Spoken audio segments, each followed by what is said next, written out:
Welcome in the class of departmental exam. हम लोग आज अर्नड लीव अकाउंट बनाना सीखेंगे। कल हमने किया था कि अर्नड लीव के किस तरह से बनाया जाता है, तो आज उसका एक एग्जांपल ले रहे हैं। जैसे क्वेश्चन में दिया है, यहाँ पे डेट ऑफ बर्थ दी है और डेट ऑफ ज्वाइनिंग दी है। तो फिलहाल डेट ऑफ बर्थ से हम लोग जो है ना उसकी डेट ऑफ रिटायरमेंट निकालेंगे। तो डेट ऑफ रिटायरमेंट के लिए हम क्या करेंगे, जैसे उसकी डेट ऑफ बर्थ दी है 10/8/1960, 50 ईयर्स अगर 8 ईयर्स अगर इसमें जोड़े तो ये बन गई 10/8/2018, यानी कि उसकी जो रिटायरमेंट है 10 अगस्त 2018। 10 अगस्त का मतलब हुआ कि उस महीने के लास्ट में रिटायर होगा, वो 31 अगस्त 2018 को रिटायर होगा। यहाँ पे एक और बात ध्यान देने वाली है कि अगर उसकी डेट ऑफ बर्थ 1 अगस्त होती, 1 अगस्त होगी, किसी भी महीने की पहली तारीख होती, तो वो उस पिछले महीने ही 31 तारीख को रिटायर हो जाएगा। यानी कि यहाँ पे अगर 1 अगस्त 2060 होती उसकी, तो 31 जुलाई 2060 को ही वो रिटायर हो जाता। अगस्त की जगह जुलाई में रिटायर करना पड़ेगा आपको पिछले महीने, ठीक है, अगर 1 तारीख होगी उसकी ना, ठीक है। तो उसकी डेट ऑफ रिटायरमेंट आ गई है आपकी 31 अगस्त 2018। डेट ऑफ रिटायरमेंट निकाले क्यों? क्योंकि अर्नड लीव जो देंगे आप वो 31 अगस्त 2018 तक देंगे। अर्नड लीव एडवांस क्रेडिट की जाती है जनवरी और जुलाई में। यहाँ पे 10 टीचिंग स्टाफ के लिए होती है और 15 नॉन टीचिंग स्टाफ के लिए होती है। अगर क्वेश्चन में कुछ भी नहीं बोला है तो आप 15 के हिसाब से करेंगे, ठीक है। सभी को 15-15 देनी, 1 जनवरी को भी 15 और 1 जुलाई को भी 15।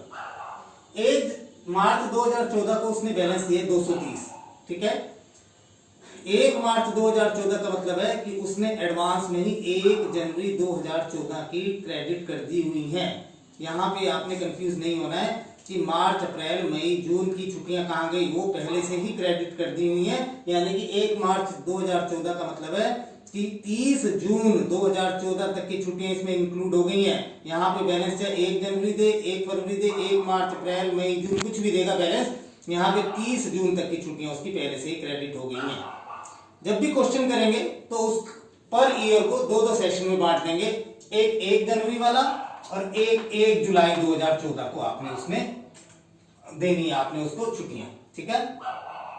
साथ साथ जो भी क्वेश्चन है, या तो क्वेश्चन करने से पहले हर ईयर के 2-2 पार्ट बना लीजिए, 1 जनवरी 15, 1 जुलाई 15, 1 जनवरी 16, 1 जुलाई 16, 1 जनवरी 17, 1 जुलाई 17, 1 जनवरी 18, 1 जुलाई 18, ठीक है।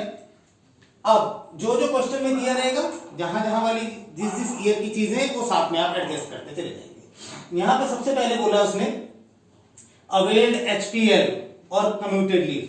हाफ पे लीव और कम्यूटेड लीव अर्नड लीव में अकाउंट में नहीं आती हैं। इसके लिए एक अलग से अकाउंट बनेगा, वो हाफ पे लीव अकाउंट बनेगा, ये ध्यान रखना है आपने, ठीक है। उसके बाद वो बोल रहे हैं यहाँ पे कि 3/12/2014 को 15 अवेल करी है उसने। 3/12/2014 का मतलब है आपने जुलाई से बाद की है तो जुलाई से बाद में जाना है, ठीक है। फिलहाल जुलाई वाली 1 जुलाई को आपने 15 उसकी क्रेडिट कर दी, तो आपका जो बैलेंस रह गया वो 245 है। 1 जुलाई के बाद वो बोल रहे हैं कि 3/12/2014 को, 3/12/14 यहीं पे नोट दे दीजिए, अवेल्ड एलटीसी, ठीक है। एलटीसी उसने अवेल कर ली 15 दिन की, वो डेबिट हो गई, तो 230 छुट्टियां ही उसकी रह गई।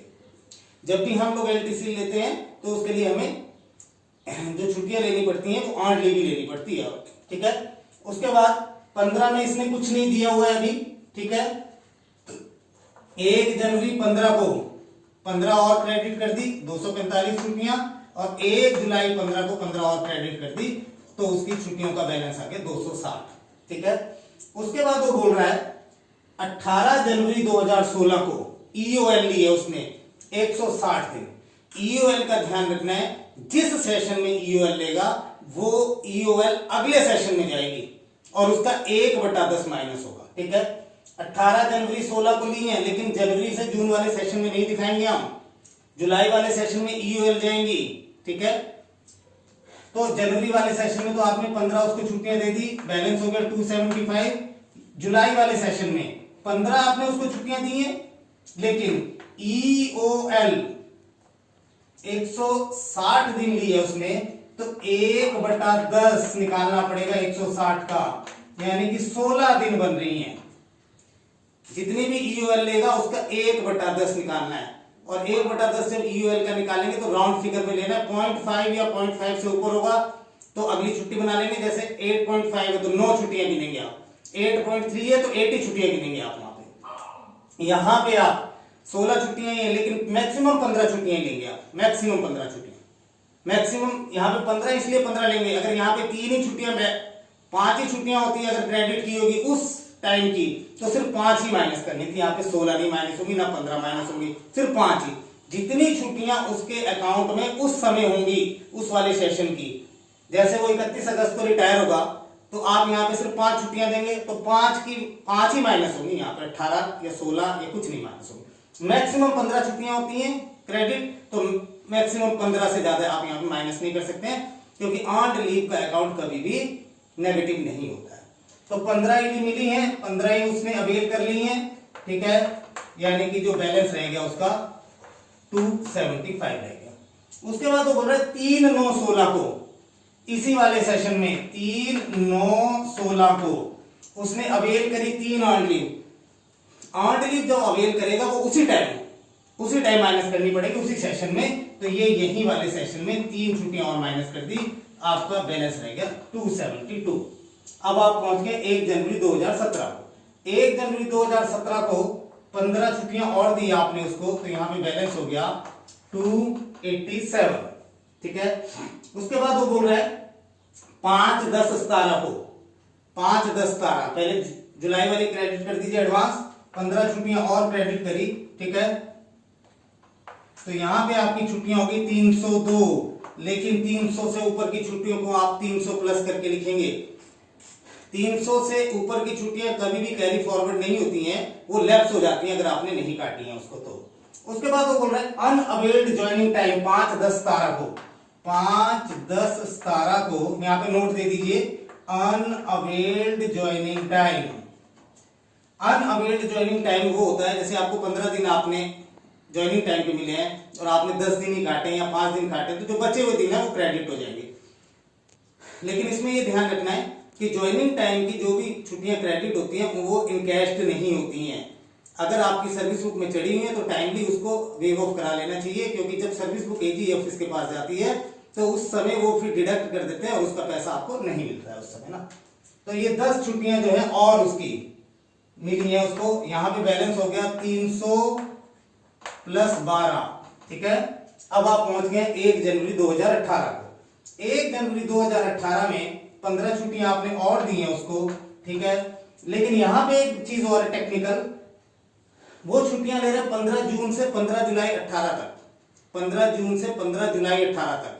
ध्यान रखना है आपने, जून तक की छुट्टियां जून तक के सेशन में माइनस होनी चाहिए और उससे आगे की छुट्टियां अगले वाले में।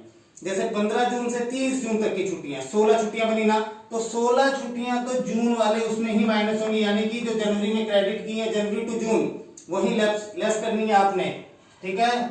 312 का सिर्फ 300 आगे आया तो बच गई 284 बची ना, और ये 15 ये मिली है, यानी कि उसकी छुट्टियां बन गई 299, ठीक है। 1 जुलाई 18 को 15 आपने और छुट्टियां दी उसको, लेकिन आगे 15 छुट्टियां और लैप्स हो गई उसकी। कौन सी? ये हुई है 15 जून से 30 जून तक की छुट्टियां, जून जो जनवरी में क्रेडिट करी थी जनवरी टू जून वाले में माइनस करेंगे आप 16 छुट्टियां, जो जुलाई वाले में है वहां पे 15 छुट्टियां माइनस करेंगे। लेकिन यहाँ पे ध्यान देना आपने, ये जो 15 लिखा है यहाँ 15 नहीं आएगा, क्यों? क्योंकि वो 31 अगस्त को रिटायर हो रहा है। तो जब 31 अगस्त को रिटायर हो रहा है तो सिर्फ उसको कितनी छुट्टियां मिलेंगी? 2 महीने की छुट्टियां मिलेंगी, ठीक है ना। यानी कि 15 गुना 6 महीने की 15 मिल रही है, तो 15/6 गुना 2 यानी कि 5 छुट्टियां ही मिलेंगी, ठीक है। तो उसके जो अकाउंट का बैलेंस आया वो 289 आएगा बैलेंस, ठीक है। और इस चीज को आपने बाद में जब रिटायर होते हैं उस टाइम इसकी लीव इनकैशमेंट मिलती है। जितनी छुट्टियां हैं उसको 30 से डिवाइड करेंगे और गुणा करेंगे आप जितनी भी बेसिक पे, ग्रेड पे और डीए जितना मिल रहा है ना आपको, ठीक है, या उसको 30 से डिवाइड कर लीजिए और मल्टीप्लाई कर दीजिए, जितनी छुट्टियां आपकी 289 और मैक्सिमम 300 छुट्टियां तक ही आप इनकैश करवा सकते हैं उस समय।